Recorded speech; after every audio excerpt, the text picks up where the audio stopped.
함께 나누실 성경 말씀 로마서 7장 14절에서 25절의 말씀입니다. 신약성서 248면입니다. 로마서 7장 14절에서 25절까지 제가 한 절, 여러분이 한 절, 한 절씩 교독합니다. 우리가 율법은 신령한 줄 알거니와 나는 육신에 속하여 죄 아래에 팔렸도다.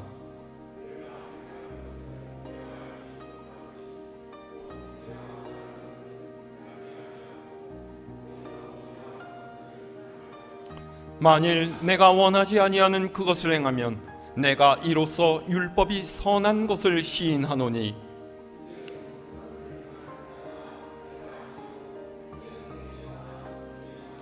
내 속 곧 내 육신에 선한 것이 거하지 아니하는 줄 아노니 원함은 내게 있으나 선을 행하는 것은 없노라.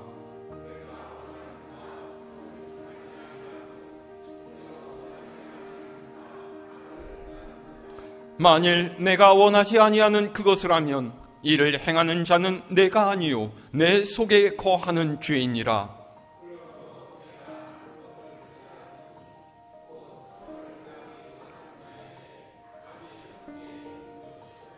내 속 사람으로는 하나님의 법을 즐거워하되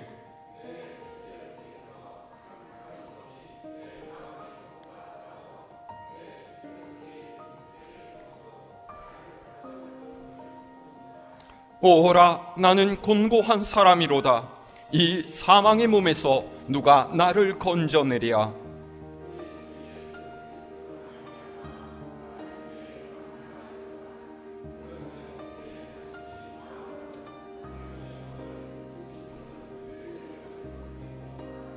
아멘. 할렐루야.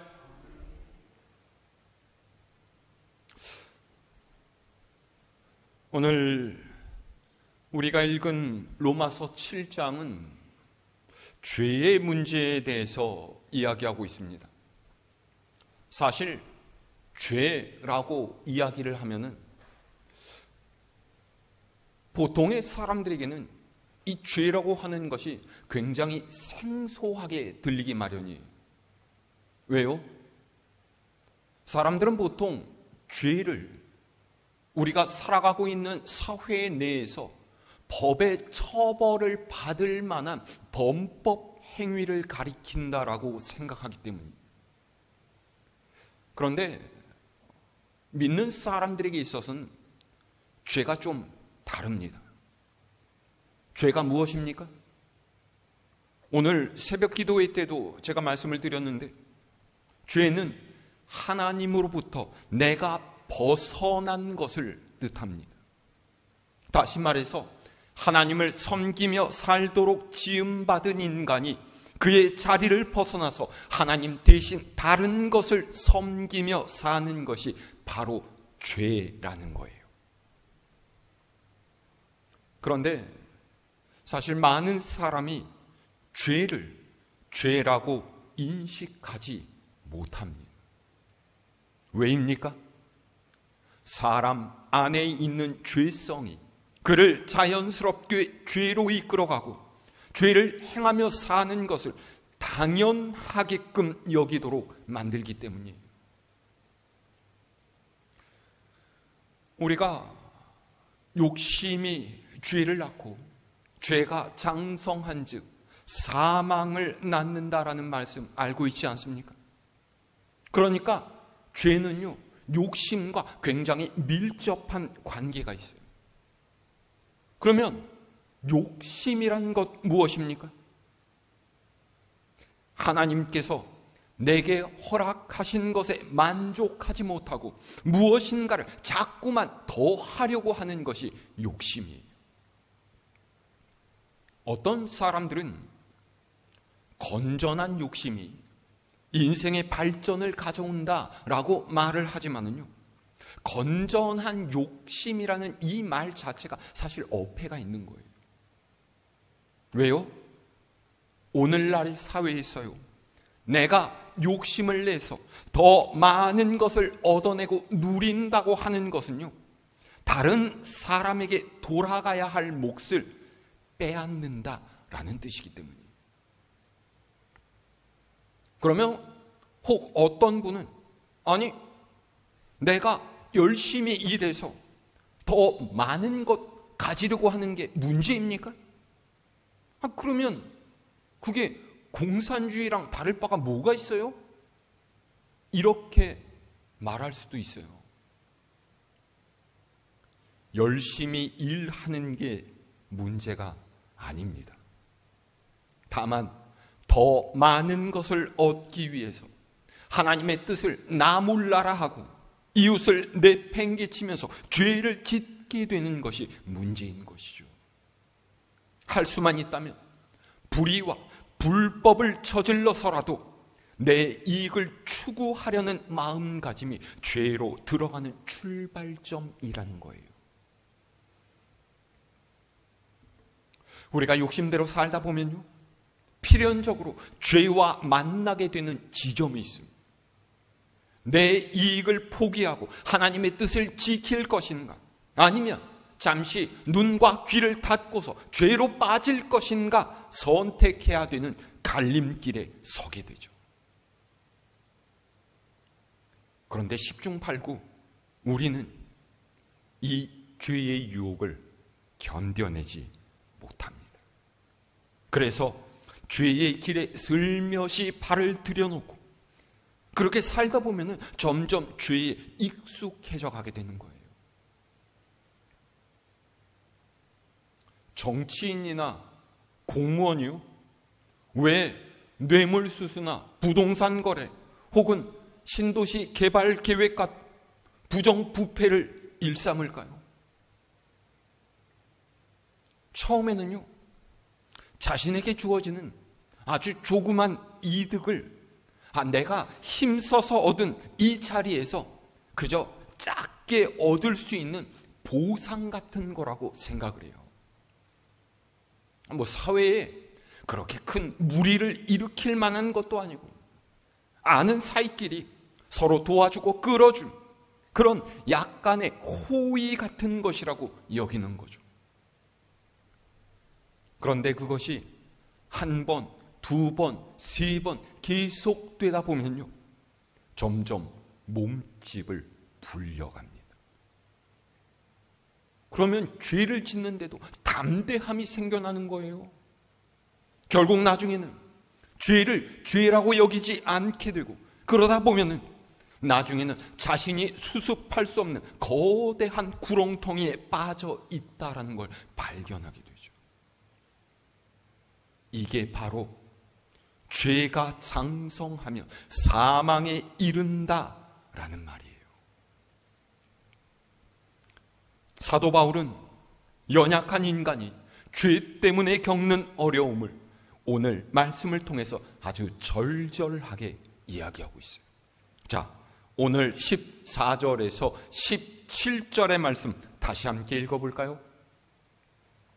14절로 17절 말씀입니다. 시작. 우리가 율법은 신령한 줄 알거니와 나는 육신에 속하여 죄 아래에 팔렸도다.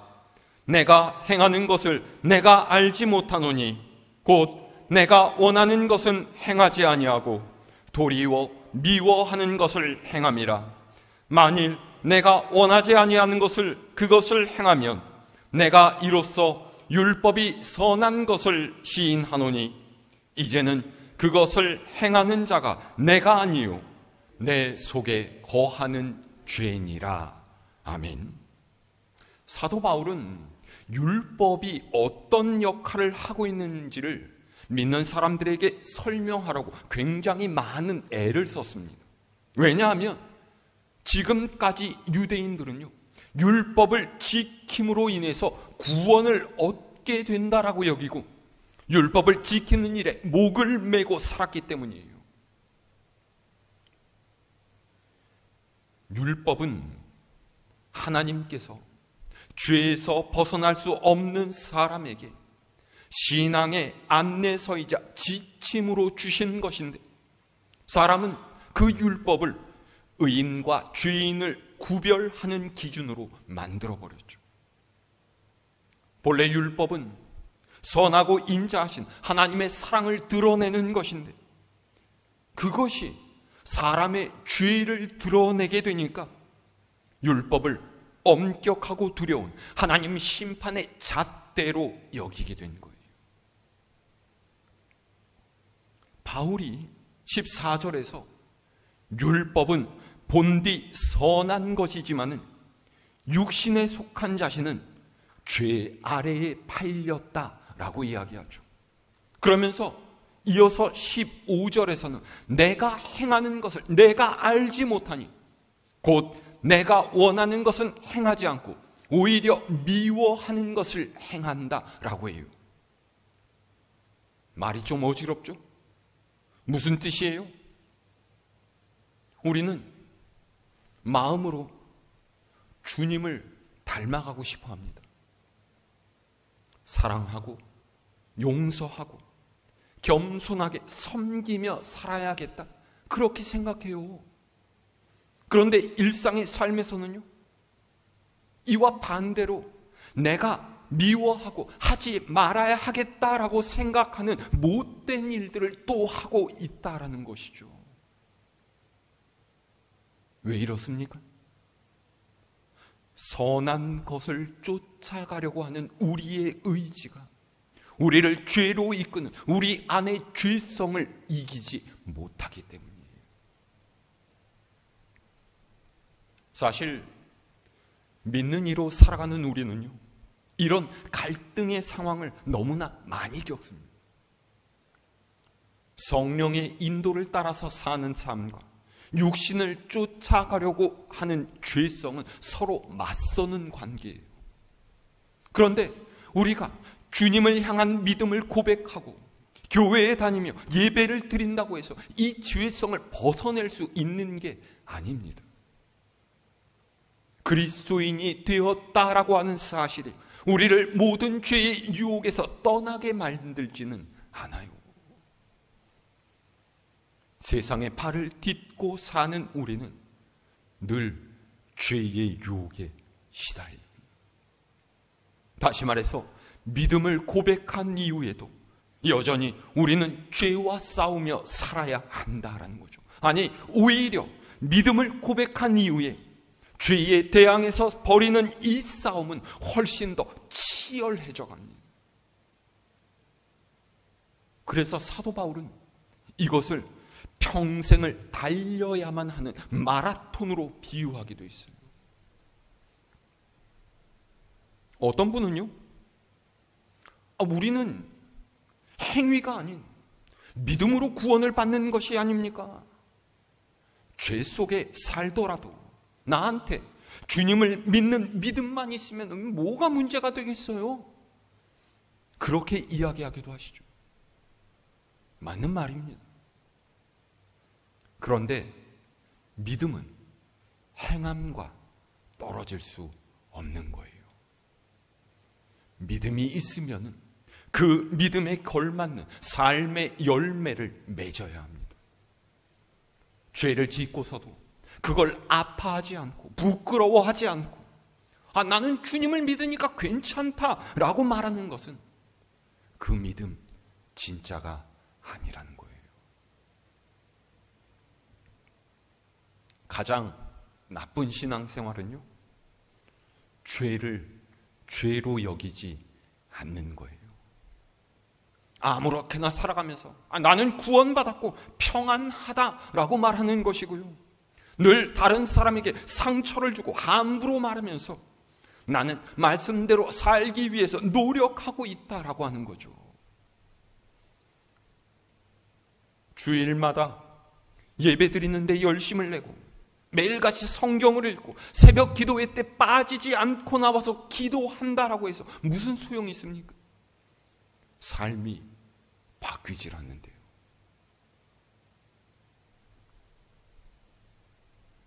여러분 어떠십니까? 제가 항상 묻지 않습니까? 교회 다닌 지 얼마나 되셨어요? 우리 교회는 보통 한 20년, 30년, 뭐 기분 아닙니까? 근데 여러분, 교회에 처음 다닐 때 이후로 여러분의 믿음이, 여러분의 인격이, 여러분의 삶이 얼마나 바뀌셨어요?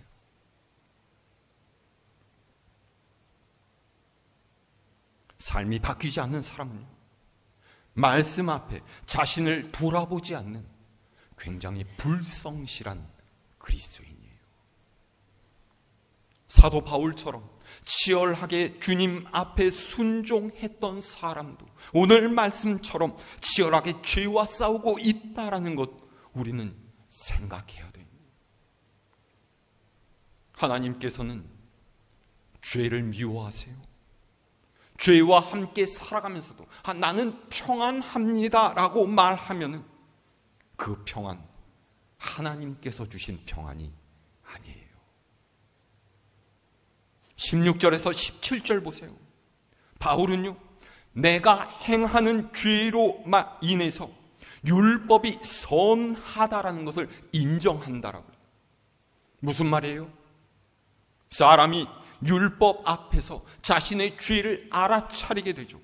그러니까 율법은 우리의 죄를 비추는 거울이라는 거예요. 그런데 그 다음에 바울은 그것을 행하는 이는 내가 아니라 내 속에 있는 죄라고 하죠. 뭔 말이에요? 내가 죄를 짓고 싶어서 짓는 게 아니라 내 속에 있는 죄가 시켰기 때문이다, 이런 말입니까? 아니겠죠. 뭐 이런 식으로 얘기를 하면은 사람을 때려놓고서 내가 때리려고 한 게 아니라 내 주먹이 널 때린 거야, 이렇게 말하는 거랑 똑같은 거예요. 바울의 이 말은 내 안에 죄와의 치열한 싸움이 존재하고 있다라는 거예요. 하나님의 뜻을 따라서 선하게 살고자 하는 마음과 욕심과 육신의 쾌락을 쫓아가려고 하는 죄성이 늘 부딪히고 있다라는 것이죠. 이 다음의 말씀도 같은 맥락이에요. 자, 18절에서 20절 말씀 읽을까요? 시작. 내 속 곧 내 육신에 선한 것이 거하지 아니하는 줄을 아노니 원함은 내게 있으나 선을 행하는 것은 없노라. 내가 원하는 바 선은 행하지 아니하고 도리어 원하지 아니하는 바 악을 행하는도다. 만일 내가 원하지 아니하는 그것을 하면 이를 행하는 자는 내가 아니요 내 속에 거하는 죄이니라. 아멘. 바울이 말하는 것이 무엇입니까? 선을 행하려고 하는 소원은 있는데 그걸 행할 수 있는 능력이 없다라는 거예요. 내 속에 하나님의 뜻을 쫓아 살려고 하는 바람이 있는데 오히려 원하지 않는 악을 행할 때가 훨씬 더 많다라는 거죠. 사람의 능력으로는 도무지 죄성을 이겨낼 수가 없다라는 거예요. 이것이 오늘을 살아가는 우리의 현주소이고 사람이 갖는 한계입니다. 세상에 악하게 살고 싶은 사람이 있겠어요? 스스로 죄인이 되고 싶어하는 이가 있겠습니까? 없어요. 그런데 왜 이렇게 돼요? 욕망에 휘둘려서 말씀 앞에서 자신을 돌아보지 못하고 그냥 내달려가다가 끝내는 죄의 풍덩 빠지게 되는 거예요. 죄가 우리를 흔든다고 하는 말, 바로 이런 뜻이죠. 바울은 여기서 한 가지 깨달음을 얻어요. 자, 21절에서 23절 말씀. 시작. 그러므로 내가 한 법을 깨달았노니 곧 선을 행하기 원하는 나에게 악이 함께 있는 것이로다. 내 속사람으로는 하나님의 법을 즐거워하되 내 지체 속에서 한 다른 법이 내 마음의 법과 싸워 내 지체 속에 있는 죄의 법으로 나를 사로잡는 것을 보는도다. 아멘. 바울의 깨달음이 무엇입니까? 내 안에 선과 악이 함께 있다라는 거예요. 요즘에 드라마를 보니까 다중인격 가진 그런 캐릭터가 굉장히 많더라고요. 어떨 때는 남자도 있다가 여자도 됐다가 아이도 됐다가 할머니도 됐다가. 사람 마음에 그런 것처럼 선과 악이 동시에 존재한다라는 거죠. 속 사람으로는 하나님의 법을 즐거워하는데 내 안에 있는 죄성은 나를 사로잡아서 죄 아래로 자꾸만 끌고 간다라는 거예요. 근데 여러분 보세요. 이런 사실을 깨닫는 것도요, 말씀 앞에서 사는 사람만이 알 수 있는 거예요. 말씀에 자신을 비추어 보지 않는 사람은요, 자신이 어떤 상태에 있는지도 모릅니다. 그래서 아무 생각 없이 세상을 따라 살면서도 나는 괜찮아, 나는 평안해, 나는 믿음 생활 잘 하고 있어, 그런다는 것이죠. 그런데 이렇게 내 속에서 선을 쫓아가려는 마음과 악을 행하려고 하는 그 마음이 이렇게 맹렬하게 싸우고 있는 것을 보게 되면 우리가 어떻게 주님 앞에 무릎 꿇지 않을 수가 있겠습니까? 어떻게 기도하지 않을 수 있고 어떻게 겸손하지 않을 수가 있겠어요? 우리는 우리 의지만으로 이 싸움을 이길 수 없다라는 걸 알게 됩니다. 우리가 하나님의 뜻을 알지 못해서 죄를 짓습니까? 아니에요. 주님께서 무엇을 기뻐하시는지 우리 성경 보지 않아도 너무나 잘 알죠. 하나님께서 우리에게 무엇을 원하시는지 우리는 이미 답을 다 알고 있어요. 그런데 안다고 해서 다 실천할 수가 있습니까? 없잖아요. 사람의 의지와 능력만으로는 불가능해요. 그래서 사도 바울은 단식하고 있어요. 자, 24절에서 25절 말씀. 시작. 오라, 나는 곤고한 사람이로다. 이 사망의 몸에서 누가 나를 건져내랴. 우리 주 예수 그리스도로 말미암아 하나님께 감사하리로다. 그런즉 내 자신이 마음으로는 하나님의 법을, 육신으로는 죄의 법을 섬기노라. 아멘. 24절 보세요.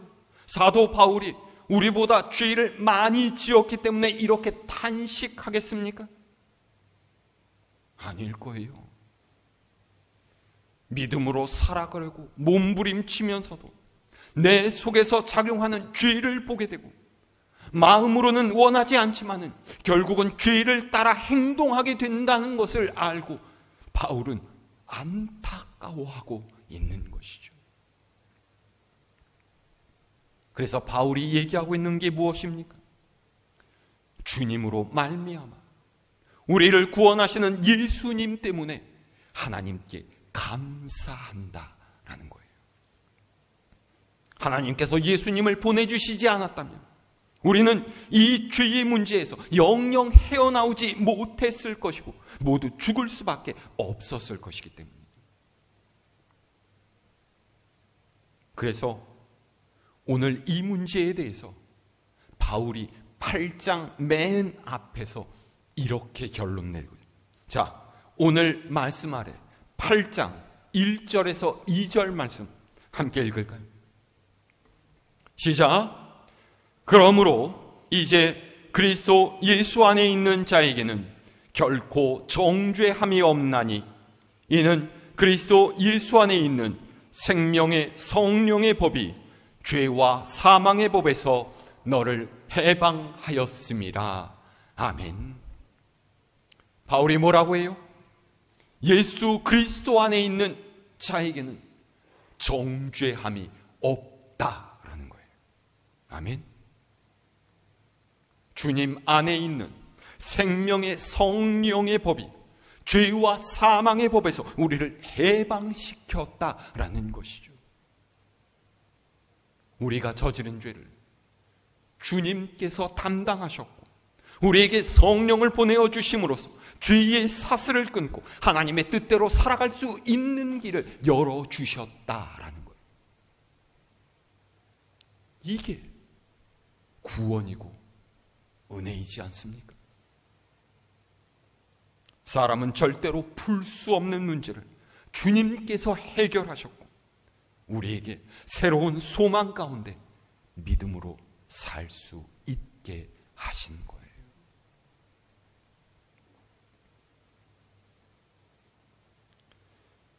말씀을 따라 살려고 하는 진지한 그리스도인의 삶에는 늘 전쟁이 존재합니다. 언제나 우리 마음에서는 원하는 것과 행하는 것 사이에 치열한 싸움이 일어나고 있어요. 의로운 율법에 순종하려는 나와 욕심을 따라서 죄를 행하려고 하는 나와의 싸움입니다. 이것을 바르게 인식하고 믿음의 선한 싸움에서 승리할 때 하나님의 은혜가 강물이 되어서 우리의 삶을 더 큰 감사로 인도할 줄 믿습니다.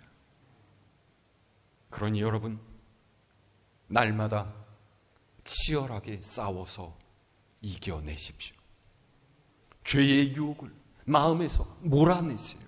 성령의 능력으로, 진리의 말씀으로 이기시기를 바랍니다. 그래서 더 겸손하고 더 사랑하고 나누고 베풀며 살기를 꿈꾸시기를 바랍니다.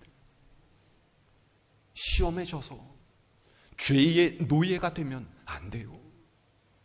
우리의 삶에는요, 늘 유혹이 있습니다. 시련이 있고 고통도 찾아와요. 하지만 우리를 구원해 주신 주님을 의지하는 성령의 능력을 힘입어서 이 모든 것들 넉넉히 이겨낼 수 있도록 하나님께서 우리를 인도하실 줄로 믿습니다. 날마다 조금씩 더 성결을 향해 나아가며 온전한 믿음의 사람으로 성장해가는 여러분 모두가 될 수 있기를 우리 주님의 이름으로 축원합니다.